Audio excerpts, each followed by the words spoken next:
He was the Chanakya of the Congress party. आपके father की तरह बनना है तो वो तो बहुत ही मुश्किल है, और उसके बेसिस पे अगर आप मुझे जज करेंगी तो शायद मैं जिंदगी भर खरी नहीं उतर पाऊंगी। पार्लियामेंट तो मोदी जी ने बोला कि 100 में से 99 दिया है, 500 कुछ में से 99 आए। भाजपा को और प्रधानमंत्री जी को शायद ये बात समझनी पड़ेगी कि आपके पास ना लोकसभा में बहुमत है ना राज्यसभा में बहुमत है। माइंड में पेनिट्रेट कर दिया गया है हिंदू मुस्लिम। हाईलाइट करे कि भाई अगर ये मुस्लिम का है तो यहाँ से आपने नहीं खाना है, ये अगर हिंदू का है तो मुस्लिम्स को समझाया जा रहा है कि वहाँ से नहीं। जिस तरीके से डिसअपॉइंटमेंट रहा जब आपकी टिकट कटी, डिसअपॉइंटमेंट कोई टिकट विकेट की नहीं थी, और जो मैं काम वहाँ कर रही थी वो मैं कंटिन्यू करूँगी, वो कोई चुनाव के लिए नहीं था। कंपैरिजन होना स्टार्ट हो चुका है राहुल गांधी का, नरेंद्र मोदी का। पर जो राहुल जी की आपने बात करी तो so what, I mean I think that T shirt has that swag, he connects with the youths. कहीं ना कहीं लोग उनको सुन रहे थे, अब थक गए हैं।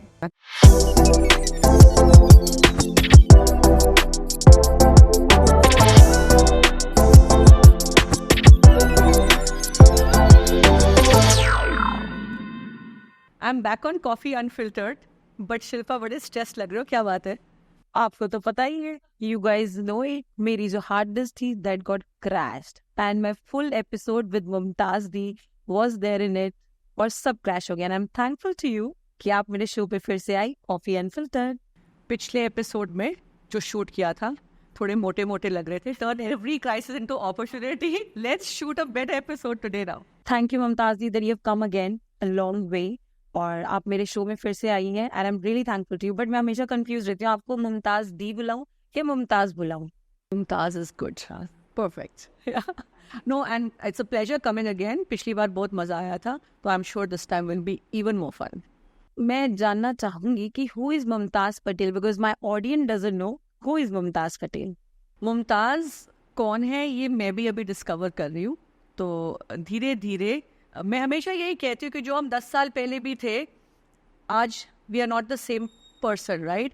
सो it's a journey, and at the end of the day all I want to say is, और the world should say that Mumtaz was a good human being. मैं आपको बता दूं, she is one of the renowned politician and a social worker.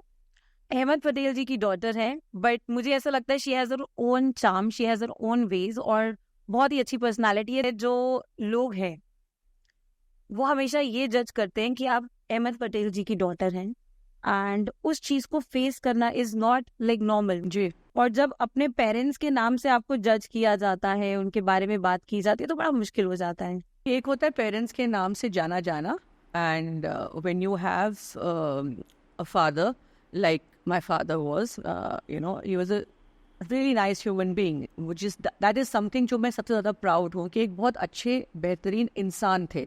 मैं politician भी नहीं कहूँगी, जो उनको कहा जाता है चाणक्य, ये वो फलाना, ये सब मैं नहीं कहूँगी। नहीं, he was the Chanakya of the Congress party, starlight of the Congress party, ऐसा नाम जो पूरी पार्टी में फेमस था कांग्रेस पार्टी को चलाने के लिए। But still she is so humble. No, but उससे ज़्यादा मैं हमेशा यही कहती हूँ, जो आपने पूछा, मैंने तो अपने आप को क्या, मैंने अपने फादर को उनकी जाने के बाद डिस्कवर किया कि जिस तरीके से लोग आके बताते हैं, पता चलता है कि कितने अच्छे नेक इंसान थे। और तभी मैंने कहा कि eight the end of the day मैं भी ऐसे ही पहचाना जाना चाहती हूँ कि she was a good human being. पर जानना उनके नाम से एक अलग बात होती है, जज होना बहुत मुश्किल है, क्योंकि जो ये बार बार सुनती आ रही हूँ पिछले 4 वर्षों से, एक लेगेसी को आपको फुलफिल करना है, आपके फादर की तरह बनना है, तो वो तो बहुत ही मुश्किल है। और उसके बेसिस पे अगर आप मुझे जज करेंगी तो शायद मैं ज़िंदगी भर खरी नहीं उतर पाऊंगी। तो उनकी बेटी हूँ, बहुत प्राउड हूँ, लेकिन मैं अपने आप को अपनी पहचान देना चाहती हूँ। तो मुमताज, आपकी टिकट भी कटी बारूद से, और बहुत ही डिसअपॉइंटमेंट रहा वो सबके लिए रहा। मेरे को लगता है कि गुजरात के लोगों के लिए बहुत बड़ा डिसअपॉइंटमेंट रहा वो। तो आपको क्या लगता है कि मतलब अगर आपके फादर अभी होते तो क्या ये इजी रहता? नहीं, मेरे फादर होते तो चुनाव लड़ने का या पॉलिटिक्स में मेरे होने का शायद कोई सवाल ही नहीं उठता। वो नहीं चाहते थे कि हम लोग राजनीति में आए, बल्कि वो खुद के लिए भी समझते थे कि एक बहुत बड़ी गलती करी उन्होंने राजनीति में आकर, और रिग्रेट करते थे, कहते थे कि बस मैं शांति से जीना चाहता हूँ, ये मेरी सबसे बड़ी गलती थी, मैं तो फंस गया पर तुम लोगों को नहीं फंसाना चाहता। और दूसरी बात, एक उनकी जो हैबिट थी कि अपनी फैमिली के लिए या अपनी फैमिली को कभी प्रमोट नहीं करते थे। तो अगर उनके रहते हुए मैं पॉलिटिक्स में होती तो और भी मुश्किल होता, क्योंकि वो कभी फैमिली को आगे नहीं करते या प्रमोट नहीं करते। वो इसलिए प्रमोट नहीं करते थे कि वो चाहते नहीं थे कि उनके बच्चे पॉलिटिक्स में आए, या वो इसलिए प्रमोट नहीं करते थे कि you are a woman? No, ऐसा नहीं है। आई थिंक कहीं ना कहीं एक तो protection, of course not because I am a woman, वो मेरे भाई के साथ भी सेम थे, तो इसमें वो लड़का लड़की का कोई भेदभाव नहीं था।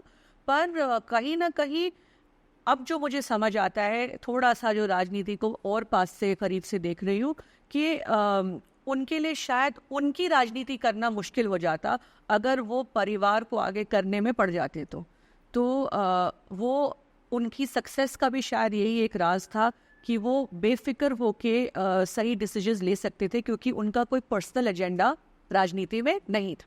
अब मुमताज, पिछले 3-4 सालों में देखा कि आप पॉलिटिक्स में एक्टिव हुए हो, बट ऐसे पहले नहीं था। तो पॉलिटिक्स में आने से पहले आप क्या करती थी? आपकी पर्सनल लाइफ कैसी थी? आई हैव 2 daughters, ट्विन्स हैं, 16 साल की हैं, और काफ़ी वर्ष तो क्योंकि दोनों एक साथ बड़ी हो रही थी, तो एक तरीके का फैमिली हाउसवाइफ अगर कहें। मेरे बच्चे हंसेंगे ये सुन के, पर साथ साथ काफ़ी सारी चीज़ें मैंने करी हैं। मैं ज्वेलरी डिज़ाइनिंग भी करती थी, मैंने किड्स वेयर में भी काम किया है, लग्जरी किड्स वेयर। सो छोटी छोटी चीज़ें ऐसे काफ़ी मैं करती आई थी। साथ में सोशल वर्क जो मेरे फादर कर रहे थे उसमें इन्वॉल्व होना शुरू ही किया था जब मेरे बच्चे थोड़े बड़े हो गए। पर फिर उनका निधन हुआ, और एक बार जब उनका निधन हुआ तो बड़ी ऑर्गेनिक तरीके से आई थिंक पब्लिक लाइफ में या पब्लिक एक्सपोजर हुआ, और मैं पब्लिक लाइफ में आ गई। अब आगे देखते हैं, पार्टी और पॉलिटिक्स में ज़रूर हूँ, करना भी चाहती थी, हमेशा एक रुचि रही थी।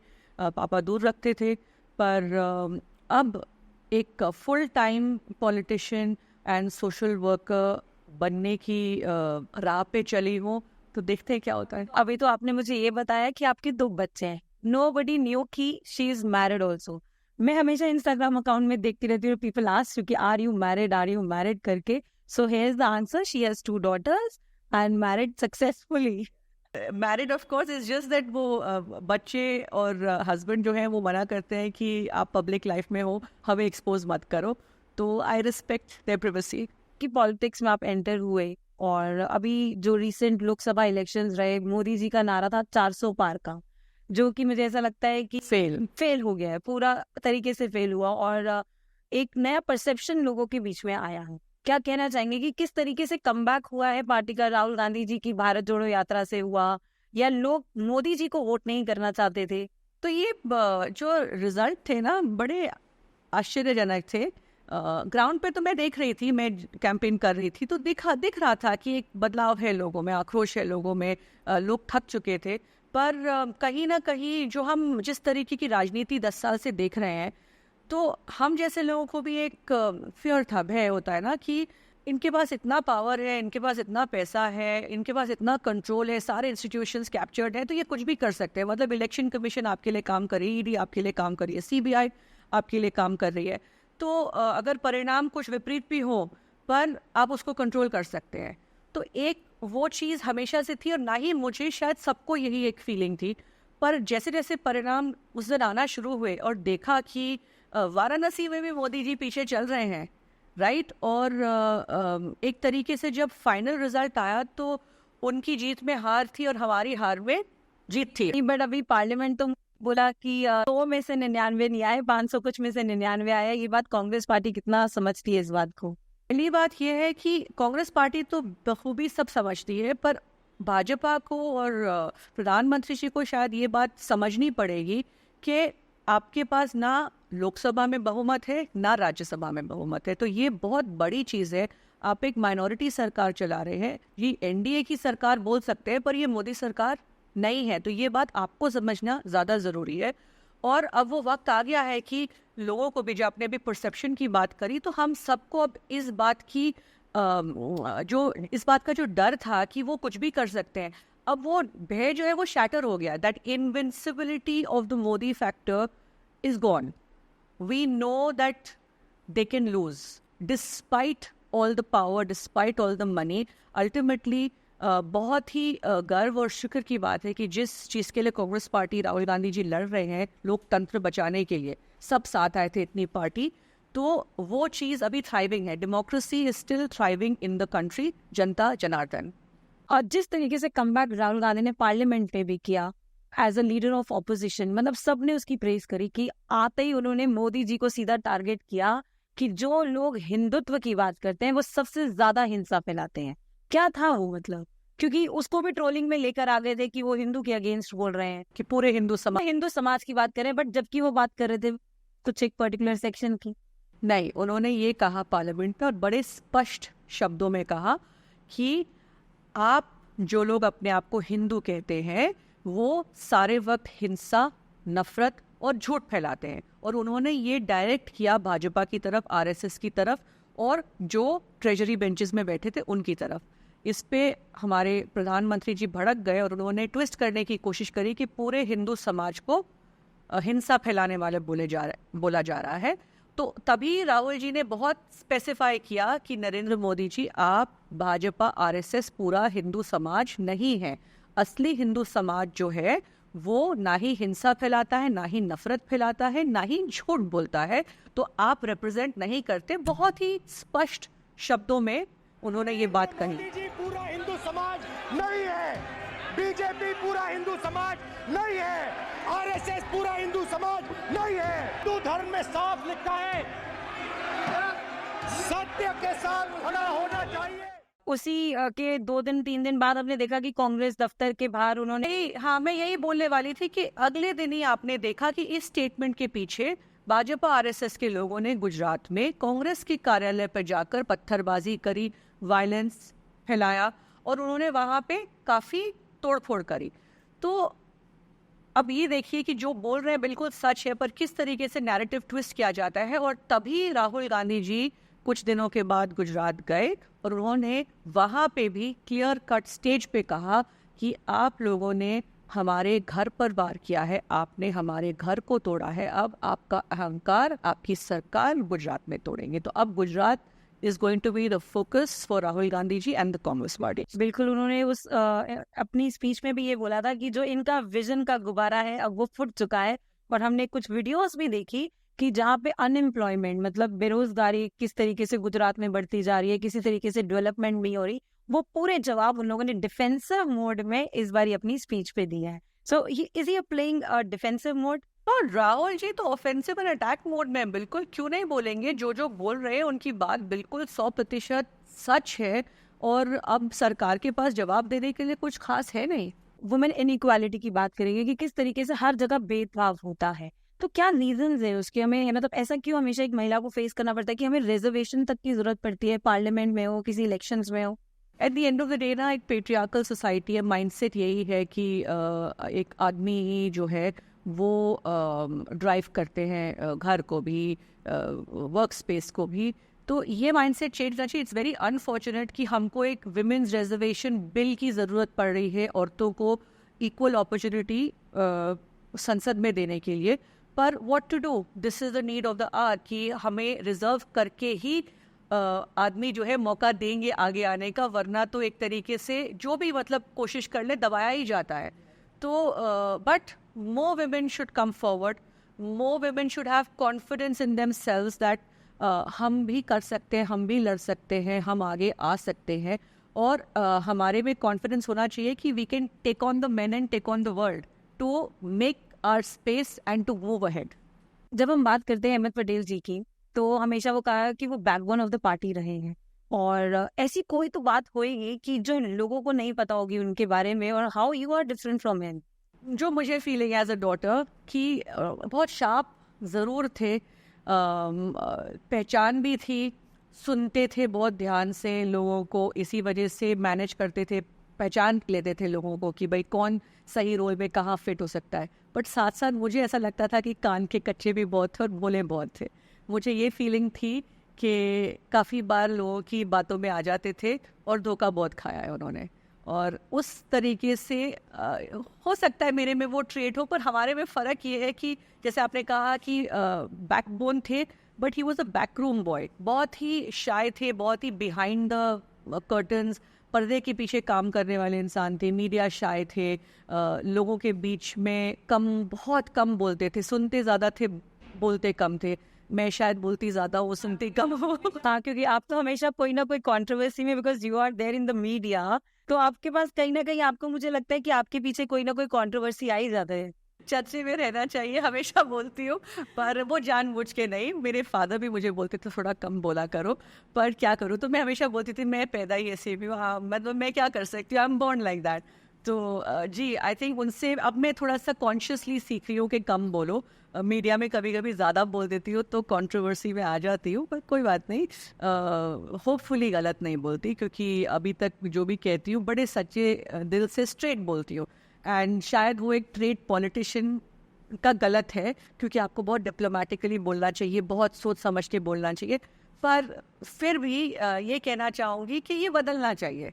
एक तरीके से लोग, पब्लिक, जनता भरोसा नहीं करती है, एक परसेप्शन है पॉलिटिशियंस का जो कि बड़े गलत नज़र से लोग देखते हैं। Politician does not come across as very the term politician does not come as very sincere. एक पॉइंट था कि कोई मुझे पूछता भी था, मैं जब राजनीति में रही थी, कि अच्छा आपकी फैमिली, तो मैं बड़ा झिझकती थी बोलने से कि भाई पॉलिटिशियन है, क्योंकि पॉलिटिशियन को एक बड़े गलत नज़रिए से लोग देखते थे।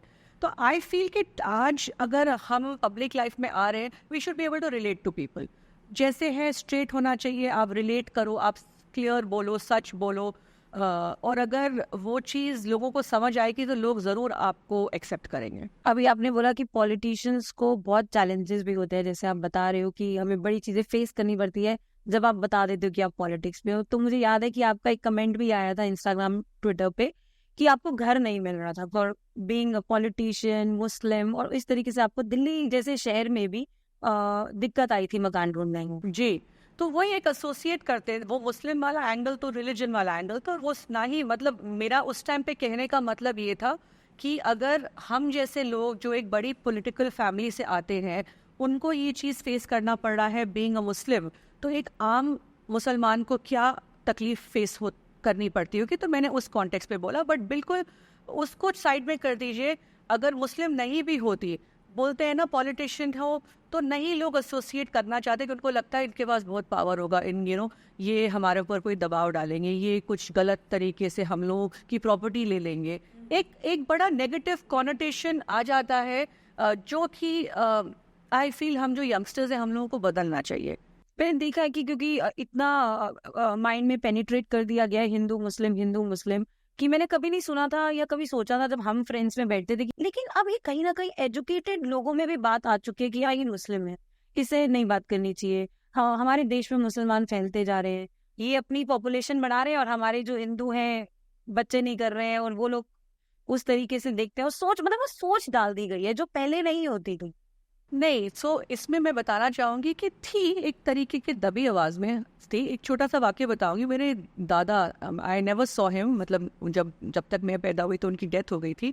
तो उनका नाम जो था वो था मोहम्मद इसाक पटेल, और पर आज भी उनको याद किया जाता है एज कांति पटेल। क्यों? क्योंकि वो मुस्लिम थे, पर उनके सारे जो दोस्त थे वो हिंदूज थे।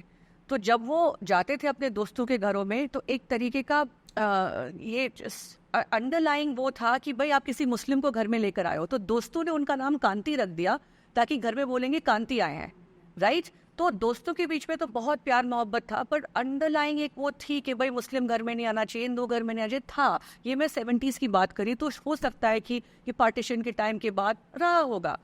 पर अब क्योंकि इतना मेन स्ट्रीम कर दिया गया है, और इस चीज़ को खुली छूट दे दी गई है कि there is no question ask, there is no crime in mob lynching somebody on the basis of religion। आप अभी लेटेस्ट देख लीजिए कंट्रोवर्सी जो अभी कावड़ रूट पे हुआ था, अभी while we are talking supreme court ने स्टे कर दिया है, पर आप ये बोल रहे हो कि आपकी जो दुकान है या आपका रेस्टोरेंट है, उसके बाहर आपने अपना नाम क्लियर कट लिखना चाहिए, ताकि पता चले कि भाई ये ईटरी मुसलमान की है कि हिंदू की है। तो एक तरीके का आप ओपन डिवाइड करने की कोशिश कर रहे हो, कि हाईलाइट करें कि भाई अगर ये मुस्लिम का है तो यहाँ से आपने नहीं खाना है, ये अगर हिंदू का है तो मुस्लिम्स को समझाया जा रहा है कि वहाँ से नहीं। क्यों कर रहे हैं? लोग परेशान हैं, क्योंकि at the end of the day suppliers Hindu Muslim सब हैं। यही सवाल यहाँ पे मैं पूछना चाहूँगी कि इतनी सारी बीफ एक्सपोर्ट कंपनीज हैं, आपने उनको कहा कि अपना नाम बताइए? Most of the beef export companies are owned by Hindus, but ये चीज़ आप नहीं हाईलाइट करोगे क्योंकि पब्लिक में आउटरीच होगा। तो सोसाइटी को जो डिवाइड किया जा रहा है और मेन स्ट्रीम हेट को स्प्रेड किया जा रहा है, इसकी वजह से हम इतना सुन रहे हैं। थोड़ा बहुत अंडरलाइन था बट लोगों के बीच में नहीं था। हम लोग बहुत एक प्यार मोहब्बत से बड़े हुए, हमने कभी फील नहीं किया कि वी आर मुस्लिम्स या हमारे दोस्त, हमने सारे रिलीजन साथ में सेलिब्रेट किए। बट अब ये जो हेट को प्रोपेगेंडा पावर के लिए जो किया जा रहा है, वो बहुत ही गलत प्रेसिडेंट सेट किया है। हमेशा बुलाया जाता है कि मुमताज पटेल जो है वो भरूच की बेटी है। ऐसा क्यों? मतलब क्योंकि आप दिल्ली बॉर्न एंड बॉटअप हो, हमेशा आप यहीं रहे हो, पढ़ाई आपने दिल्ली से करी है, बट फिर भी आपको वहाँ के नाम से क्यों जाना जाता है?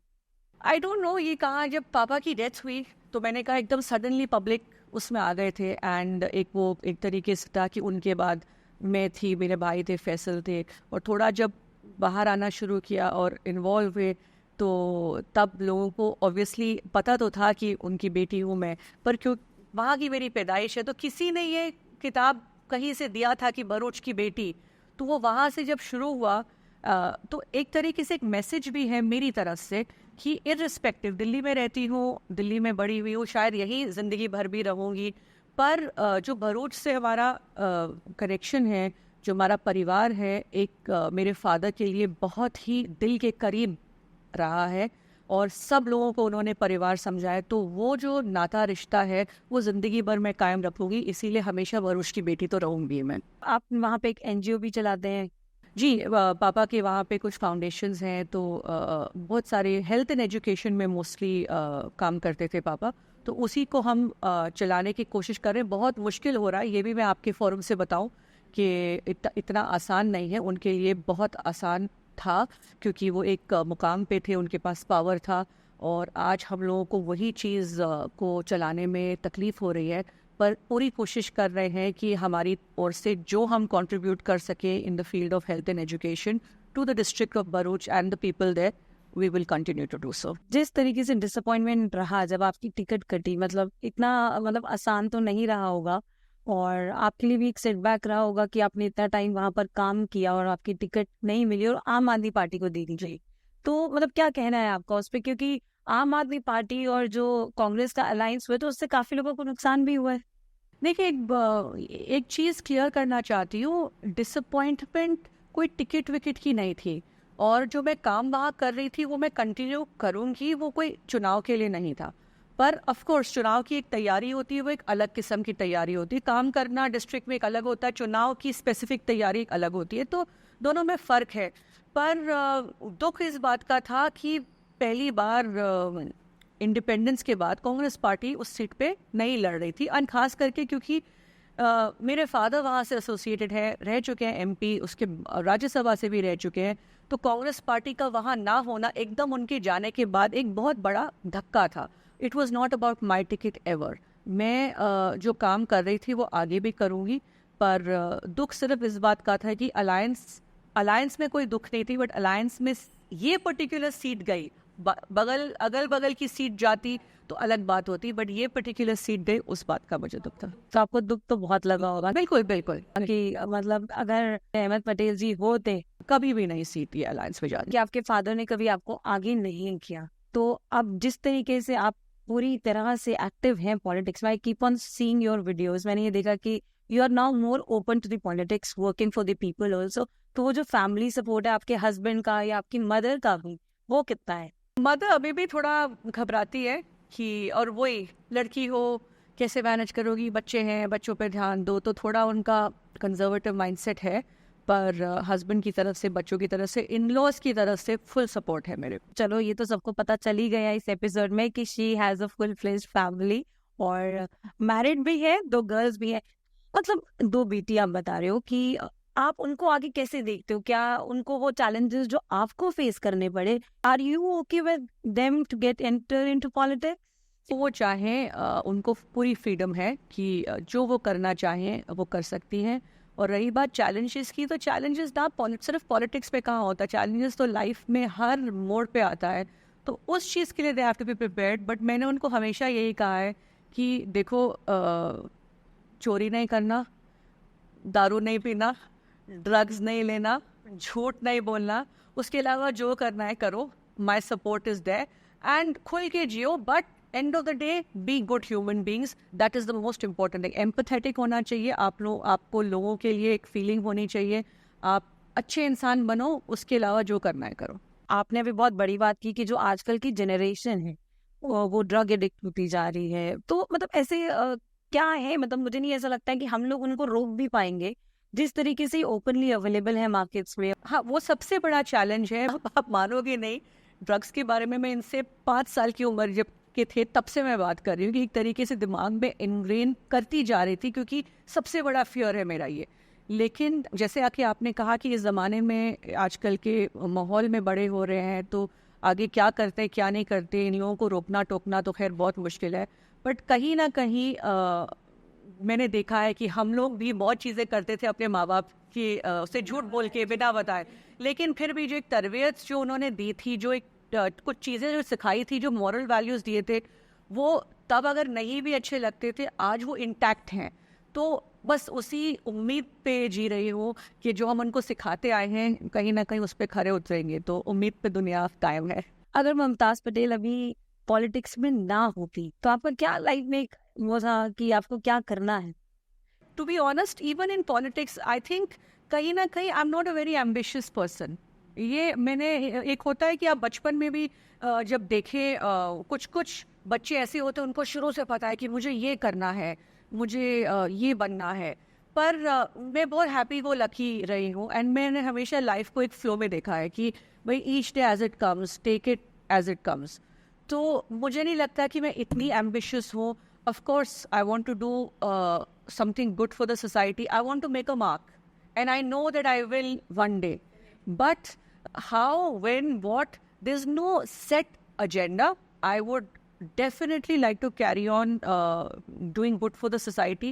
मेरे लिए मैं हमेशा यही कहती हूँ कि अगर मेरे वजह से 2 लोगों की भी ज़िंदगी बदला, और ये पापा ने मुझे कहा था, कहते बेटा आपके पास 100 लोग आएंगे, आप 100 को खुश नहीं कर सकते, आप इस बात में खुशी लेना कि आपने 1 या 2 की भी मदद करी, और उससे आपको अगर सेटिस्फैक्शन मिलता है तो be happy with that in life. So as long as I can make a difference in someone's life, I'll be more than happy. आपने मुझे मेंशन किया कि your favourite politician is Indira Gandhi, but हमेशा बीजेपी ने एक प्रोपेगेंडा प्रमोट किया है कि इमरजेंसी वो लेकर आई, और अभी 25 जून को भी उन्होंने संविधान हत्या दिवस डिक्लेयर कर दिया। मतलब ऐसा, मतलब इसको ना प्रोपेगेंडा कहते हैं। मैं बार बार यही याद दिलाती हूँ जब भी कोई इमरजेंसी की बात करते कि जी इमरजेंसी हुआ, ओके, गलती भी हुई, लेकिन उसके बाद संविधान की हत्या कैसे हुई कि जब इन चुनाव बुलाए गए 2 साल बाद और वो चुनाव में हार के ऑपोजिशन में बैठी, तो ये मतलब लोकतंत्र नहीं है तो क्या है। और उसके बाद फिर चुनाव आए और वो भारी बहुमत से जीती। तो पास्ट मिस्टेक्स पे या पास्ट पे हम कब तक जी सकते हैं? जी बिल्कुल, कांग्रेस पार्टी की थी इंदिरा गांधी जी। आप बार बार पार्लियामेंट में आपसे आज 21वीं सदी का सवाल पूछा जाता है तो आप सीधा चले जाते हैं 20वीं सदी में, इंडिपेंडेंस के टाइम पे नेहरू जी की बात करेंगे, इमरजेंसी की बात करेंगे। तो आप जो पार्टी में डिफरेंस आए थे उसका क्या, आपके जवाब का क्या, आप क्या कर रहे हो ना? आपने तो बता दिया बस कि 2014 के बाद ही हिंदुस्तान आज़ाद हुआ है, पर अच्छा 2014 के बाद हिंदुस्तान आज़ाद हुआ है तो आपने क्या कर डाला? आपके 100 स्मार्ट सिटी का क्या हुआ? आपने 2 लाख जॉब्स के लिए बोला था, उसका क्या हुआ? आपने मतलब इतने सारे जो चुनावी जुमले वादे किए थे उन सब का क्या हुआ? उसका जवाब आप देते नहीं हो, सीधा पास्ट में चले जाते हो। कहीं ना कहीं लोग उनको सुन रहे थे, अब थक गए हैं, अब बदलाव है। अगर मतलब मैं ये देख रही हूँ कि जिस तरीके से आप शुरू से पॉलिटिक्स में इन्वॉल्व रही हैं, आपने देखा है आपके फादर की वजह से, आपने हमेशा वो सिस्टम देखा है, वो कांग्रेस पार्टी का भी जो कोई भी क्लोजली नहीं देख सकता। तो ऐसी कौन सी चीजें हैं जो आपको कांग्रेस पार्टी में कभी गलत भी लगी और कभी सही भी लगी? नहीं, देखिए, नोबडी इज परफेक्ट। बहुत सारी गलतियां हुई हैं जिसकी वजह से हम आज विपक्ष में भी बैठे हैं। कहीं ना कहीं जनता नाराज हुई है, और I think the best thing for anyone, any party, all of us is to accept our mistakes, rectify them and move on. And ये जो rectify हम लोग कर रहे हैं वो जनता देख रही है अब, which is why अब अब वो हमें भी सुन रही है फिर से। और एक और चीज़ याद रखने की बात है कि आज जैसे मैंने बोला मेरे बच्चे 16 साल के हैं, उन्होंने तो नरेंद्र मोदी या राहुल गांधी एरा ही देखा है।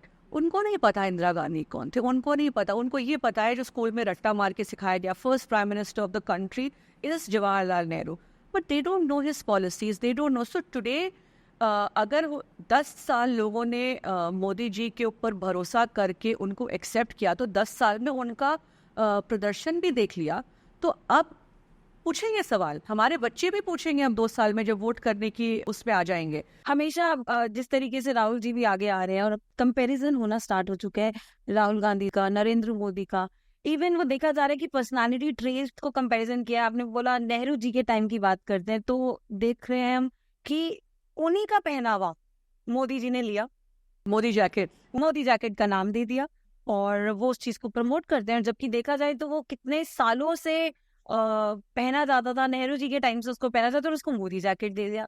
और बोला जाता है कि Rahul Gandhi is very casual, मतलब वो जीन्स टी शर्ट में कहीं भी चले जाते हैं। क्या उस तरीके से लोग उनको एक्सेप्ट कर पा रहे हैं? मेरे जैसे इंसान को आपने गलत सवाल पूछा, बिकॉज मुझे भी काफ़ी बार यही कहा जाता है कि your to casual.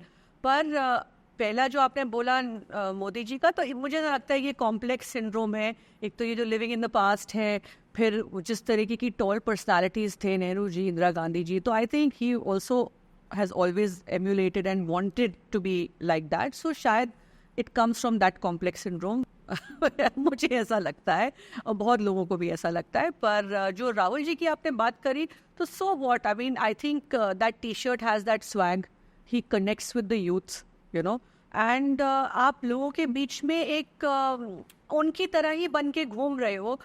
I think that is going to be the new norm. मैंने थोड़ी देर पहले आपसे भी यही कहा था कि you have to relate to people, you know. Public वो जो एक परसेप्शन रखती है पॉलिटिशियंस का, एक बहुत सिनिस्टर परसेप्शन भी रखती है पॉलिटिक्स, और politicians becomes a dirty word. लोगों को बताना मुश्किल हो जाता है कि हम एक पॉलिटिकल फैमिली पे हैं। ये कहा कि एक तरीके से लगता है कि कैसे बोले, यू नो, लोग गलत समझेंगे। एक इमेज होती है, एक परसेप्शन होती है कि पॉलिटिशियंस ऐसे, ये फलाना। But people like Rahul ji, and उनको देखकर all of us also, we want to be people who are normal, who relate, you know, we can just be amongst people, and कोई भेदभाव नहीं होना चाहिए। हमेशा मैंने बार बार रिपीट करके कहा है कि एक पॉलिटिशियन या एक आप एक रिप्रेजेंटेटिव हो पब्लिक के, आप पब्लिक के बॉस नहीं बन गए हो।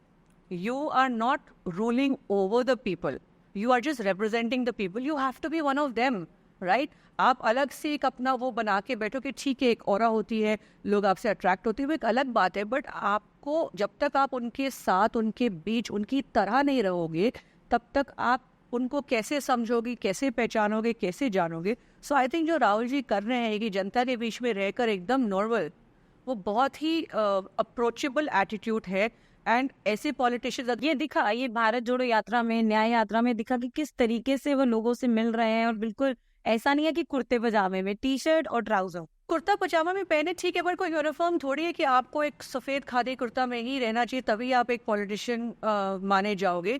तो अगर मैं राजनीति में नहीं होती, एक राजनीतिक परिवार से भी नहीं होती, I would have loved the politician like that who I can relate to, you know. And आज मेरे बच्चे, उनके दोस्त इतने, they love him, everybody connects with him, associates with him. See, Modi ji का एक अलग स्टैचर ऑरा लगता ज़रूर होगा, लेकिन आप उनसे कनेक्ट और रिलेट नहीं कर सकते, यू नो। बट मतलब ठीक है, ये तो राहुल जी और मोदी जी की बात होगी। जब हम महिलाओं की भी बात करते हैं, हमें भी जज किया जाता है कि यार पॉलिटिशियन है, सूट पहने, कुर्ता पहने, पुराने कपड़े पहनने पड़ते हैं कई बारी। तो ऐसा आपके साथ भी होता है? ऑफ कोर्स होता है। तो काफ़ी बार बहुत क्रिटिसिज्म मुझे कभी कभी मेरा भाई भी इतनी बार सुनाता है, आप ऐसे चले गए थे, आपने दुपट्टा नहीं पहना था, आपने ये नहीं किया था। तो एक, और कभी कभी सीनियर्स भी मुझे बोलते थोड़ा ड्रेसिंग पे आप यू नो ध्यान देना। तो अब ऐसा नहीं कि आप कुछ गलत अभी भी बैठे कुछ गलत नहीं पहना है, बट एक इमेज जो बन गई है ना कि आपको पर्टिकुलर वे में होना चाहिए। But we have to break those, हाँ, we have to break the stereotype, I feel, because the new generation will not relate to this. Social media पे मैंने देखा है कि आप ट्रैवल बहुत करती है, तो ऐसी कौन सी सुंदर जगहें हैं जो आप लोगों को बताना चाहेंगे इंडिया में पहले तो कि must visit? I will be very honest, unfortunately India में मैंने बहुत कम ट्रैवल किया है, और रीज़न उसका यही था कि specially in the last 10 years, चाहे बहुत बढ़िया रोड्स बन रहे होंगे, सब कुछ है, मना नहीं करूँगी, लेकिन फिर भी travel is not easy in India, छोटे बच्चों के साथ खास करके। तो and also it's very expensive, let me tell you that. काफ़ी बार देखा है, एंड आप देखेंगे तभी इतने लोग बाहर भागते हैं, क्योंकि इंडिया में ट्रैवल करना अच्छी जगहों पे भी मुश्किल हो गया है। But of course we have beautiful places. हाल ही में कश्मीर जाके आई हूँ, पहले भी गई थी, बिल्कुल खूबसूरत, like out of the world. And I am sure बहुत लोग गए होंगे, बट जाना चाहिए। और मैं उम्मीद रखती हूँ कि आगे जाके कश्मीर के अनएक्सप्लोर्ड टेरिटरीज में भी जा पाऊँ। थोड़ा साउथ घुमा है मैंने, नॉर्थ ईस्ट में नहीं गई हूँ, शायद एक आध पॉलिटिकल प्रोग्राम के लिए गई थी, पर north east I want to explore. Gujarat surprisingly मैंने बिल्कुल नहीं देखा था, क्योंकि मैं बता रही हूँ आपको, अभी पिछले 2 वर्षों में राजनीति में आने के बाद, ये चुनाव के चक्कर में मैंने गुजरात इतना घूम लिया। इस चुनाव में तो मैं दमन दीव, गुजरात नहीं, खैर यूनियन टेरिटरीज है, बट दमन दीव जहाँ कभी नहीं गई थी, सोमनाथ मंदिर से लेकर मैंने, मतलब गिर फॉरेस्ट, इतनी सारी जगह देखी, जूनागढ़, ये सब जगह घूम के आई हूँ। Rann of Kutch, white desert जो बोलते हैं, तो ये सब मुझे घूमने का। और इसका एक्चुअली ब्लेम मैं पापा पे भी दूंगी। मैं बोलने ही वाली थी कि कहीं ना कहीं आपको इतना प्रोटेक्ट करके रखा, एक अंदर घर में बिठा के रखा। नहीं, उनके पास टाइम नहीं था, और वो हमेशा कहते थे, इनफैक्ट उन्होंने मेरी मदर को प्रॉमिस किया था, तो कश्मीर ज़रूर लेकर गए थे, बट कश्मीर भी शायद ज़िंदगी में पहली बार लेकर गए थे जब मेरे बच्चे 1 साल के हो गए। तो I had never been to Kashmir in my life till पापा टुक अस। एंड गुजरात तो कभी घूमने का मौका ही नहीं मिला हमें, क्योंकि वो इतना बिजी रहते थे और हमेशा कहते थे ले जाऊंगा, लेकिन कभी समय नहीं दे पाए। अब घूमी बहुत हूँ, एंड इस बार तो मैं इन अंडमान भी कैंपेन करके आई थी, अंडमान निकोबार। क्योंकि आप इतने अच्छे परिवार से हमेशा रही है कि बहुत ही जिस तरीके से लैविशली आप लोग रहे हैं, जब आप गांव वगैरह जाते हैं तो आपको कैसा लगता है? आज भी इंडिया के गांव, क्योंकि शहर में तो फिर हम डेवलप्ड हैं, बट गांव में मुझे ऐसा लगता है आज भी इतने इश्यूज हैं, तो फिर आप कैसे ट्रैवल करते हो? आपने बोला भरूच की बेटी, मैं गांव में पली बड़ी हूँ। First 3 years of my life मैं गांव में रही थी। मेरी पैदाइश के बाद, जब मैं पैदा हुई थी तो पापा MP बन गए थे 1977 इमरजेंसी के बाद। पर तो हम दिल्ली आते थे सिर्फ पार्लियामेंट सेशन में, बाकी टाइम गांव में रहते थे। और जब मैं 3 साल की हुई, जब स्कूल शुरू हुआ, तब हमने फुल टाइम दिल्ली शिफ्ट किया। पर दादी गांव में रहती थी, बाकी पूरा परिवार गांव में रहता था। गर्मी की छुट्टी, सर्दी की छुट्टी, रेगुलरली बीच में आना जाना गांव में ही रहा है। आज भी मेरे दोस्त हैं गांव में, उनके बीच में पली बड़ी हूँ। और घर है मेरा अभी भी जब गुजरात जाती हूँ तो गांव में ही रहती हूँ, तो मेरे लिए कुछ नया नहीं है। I am very comfortable and very used to it, because that's a part of my life. और बाहर कौन सी कंट्रीज? अब बाहर थैंकफुली बहुत कंट्रीज घूमने का, अभी तो खैर हाँ वो ज़रूर गई थी मैं, पर बाहर बहुत घूमे हूँ। But one of my favourite countries is south Africa. बहुत ही ज़्यादा खूबसूरत है। मैंने अपार्थाइड से पहले भी देखा था कि जब ब्रिटिश रूल कर रहे थे, और उसके बाद भी देखा है। फैमिली है मेरी अफ्रीका में, तो मौका मिला मुझे काफ़ी जाने का। मैं आर्कटिक सर्कल के ऊपर नॉर्वे की तरफ भी जाके आई हूँ, तो मैंने एक्सट्रीम्स काफ़ी जगह देखी है, विच इज़ बिन ऑस्ट्रेलिया भी गई हूँ मैं, अमेरिका भी गई हूँ ऑफ कोर्स। सो काफ़ी मौका मिला है, बट अभी भी बहुत जगह बाकी है। पर अब मैंने ये प्लेज किया है कि इंडिया में ज़्यादा घूमूंगी पहले, और बाहर जहाँ नए जगह देखने का मौका मिलेगा वहाँ ज़रूर जाऊँगी। घूमने की बात है, जब खाने की बात आती है तो मुमताज़ पटेल को सबसे ज़्यादा पसंद क्या चीज़ है? Food is not a priority, let me put it like that. अच्छा होना चाहिए, मिल जाता है खाना, ज़रूर खाती हूँ। But Chinese food I love, but जब बाहर जाते हैं तो रोज़ इंडियन खाना ढूंढती हूँ। तो जैसे आपने बोला, फॉरेन कंट्री जब जाते हैं तो दिन का एक मील 100% इंडियन खाना चाहिए। तो दाल ज़रूरी है, सब्ज़ी ज़रूरी है। Non veg is okay, people से मुस्लिम फैमिली है, बहुत नॉन वेज खाते होगे, बट ऐसा नहीं है। खाना is not that much of a priority. Junk काफ़ी खाती हूँ, दिखता है पर चलता है। As in I am good with everything, but उस टाइप की भी नहीं हो कि भाई ढूंढ के ऐसे रेस्टोरेंट जाओगी कि ये खाना है, that is not a priority. या local food, I like my Chinese food, but I am not into pizza pasta. So वो वाले दिन बड़े अच्छे होते हैं जहाँ आपको पता है कि सुबह उठो और कोई एजेंडा नहीं है, तो आराम से बैठो, घंटों लगाओ चाय पीने में, फ़ोन पे दोस्तों से बातें करो। मेरे क्लोज फ्रेंड्स जो हैं वो बाहर रहते हैं इंडिया से, तो उनके साथ रोज़ बात करती हूँ। बाकी भी सो गपशप लगाना, आराम से बैठना अपना, बस no agenda. I am not a TV person इतना, बट फ़ोन एडिक्ट हूँ, तो फ़ोन पे सारी इन्फॉर्मेशन सब कुछ लेती हूँ। तो एंड सोशल मीडिया काफी सबसे ज्यादा एक्टिव आप सोशल मीडिया में, सारी कंट्रोवर्सीज आपको चर्चा में वहीं से ही आती है। I think may be attract चर्चा कर लेती हूँ, जानबूझ के नहीं करती हूँ, बट वो पहले बड़ा फील होता था ये क्या होगा ही। फिर मुझे लगा कि नहीं बिल्कुल ठीक है, चलते। किसी ने मुझे अच्छे से समझाया कि बच्चे चर्चे में रहना चाहिए, तो मैंने बोला ये आपने बिल्कुल अच्छा सिखा दिया मुझे, तो अब चलने दो, जो चलता है चलने दो। हाँ, आपने इतनी बात करी मेंटल हेल्थ फिजिकल हेल्थ की, आपने मुझे बताया कि आपकी दोनों डॉटर्स आईवीएफ के थ्रू हुई थी, और उस टाइम जो बोला जाता है कि फिजिकल हेल्थ आपकी खराब होती है, मेंटल आप इतने मेंटली प्रेशर में आ जाते हो, डिप्रेशन की तरफ चले जाते हो। किस तरीके से आपने उस दौर को अपना रिकवर किया? सो चैलेंजिंग टाइम्स होते हैं, specially when you are trying to have a baby, and इसको मैं फिजिकल फिटनेस से ज़रूर रिलेट करूँगी, because weight is a big problem, and specially आजकल यंग गर्ल्स में आप देखते हैं कि पीसीओडी होता है, क्योंकि मेन कॉज होता है unhealthy lifestyle, eating habits and weight gain. It's a vicious circle. आप ऐसी लाइफस्टाइल जियोगे तो वेट गेन होगा, वेट गेन होगा तो फिर आपको पीसीओडी जैसे इश्यूज आएंगे ही।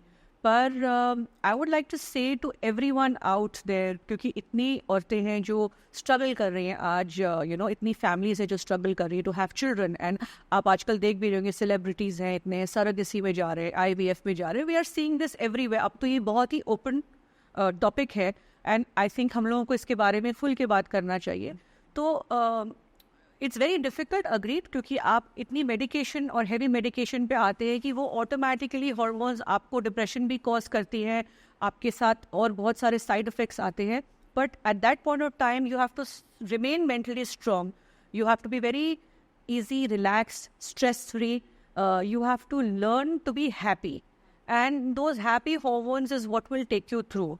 And another thing that I learned in that whole journey, क्योंकि इतने लोगों से मैं मिलती थी जो इस चैलेंज को फेस कर रहे थे, अल्टीमेटली साइंस, टेक्नोलॉजी, डॉक्टर्स एक हद तक ही आपकी मदद कर सकते हैं, बाकी जो है वो किस्मत और खुदा की मंजूरी होती है। तो डोंट बी डिसहार्टन्ड, क्योंकि कुछ चीज़ें सिर्फ ऊपर वाले के हाथ में होता है। आप अपने आप को मेंटली पॉजिटिव रखिए। जी, मुमताज ने भी हमें बताया कि किस तरीके से एक महिलाओं के लिए चैलेंज हो जाता है एक आईवीएफ प्रोसेस के थ्रू जाना। और अगर आपने हमारा first podcast with doctor Richika Sahe नहीं देखा तो please do check it, the link is in the bio. अब हम एक करेंगे रैपिड फायर, जानेंगे कि मुमताज को क्या क्या पसंद है, क्या पसंद नहीं है।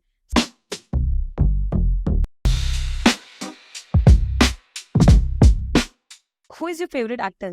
नरेंद्र मोदी। फिर कंट्रोवर्सी, चर्चे में रहना चाहिए। शाहरुख खान और Salman Khan? Shahrukh, Salman, Saif. So all Khans are your favorite? Except Amir Khan. But why? There's a story to it anyway. What's your favorite cuisine? North Indian or South Indian? North Indian. Butter chicken. क्या last series देखी आपने? आजकल Pakistani drama देख रही हूँ नया, मतलब वो अब मुझे वो हाउस वाइफ वाली फीलिंग आ रही है, क्योंकि सारे टाइम यूट्यूब पे मैं नए नए पाकिस्तानी ड्रामास देख रही हूँ। So was it easy to be a housewife before and now it is politics? क्या चेंजेस मेजर आपकी लाइफ में आए? नहीं, ऐसा नहीं है। तो लेट्स बी ऑनेस्ट, कोई टिपिकल हाउसवाइफ भी नहीं थी कि मैं मतलब सुबह शाम लंच डिनर बना रही थी। जब मन मूड करता था तो खाना बनाना होता था, बच्चे कबल की बोलते भी, बच्चे स्कूल जा रहे हैं तो वो बड़े सेट थे, तो ऐसा भी कुछ था। आई थिंक वो बड़ी प्रिंसेस लाइफ थी हाउसवाइफ वाली। अब ज़्यादा मुश्किल है। Your love ethnic wear or western? Fusion. Your favorite place to visit in Delhi? Khan Market. बचपन की याद है। I think since childhood Khan Market and GK have been like two places which you go to. I am not a very mall person. You're a coffee person or a tea person? First cup should be tea, and then I love my coffee also. Rahul Gandhi, Sonia Gandhi? For different reasons, but Sonia ji.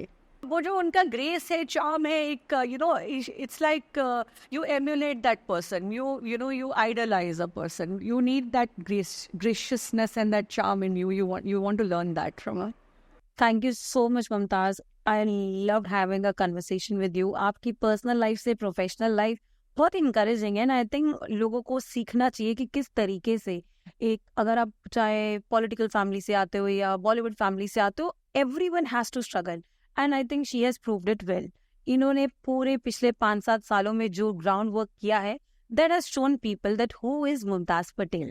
And I'm really thankful to you, क्योंकि पहला episode तो सबका miss हो गया है, लोगों ने नहीं देख पाए वायरल जाने खबर की वजह से।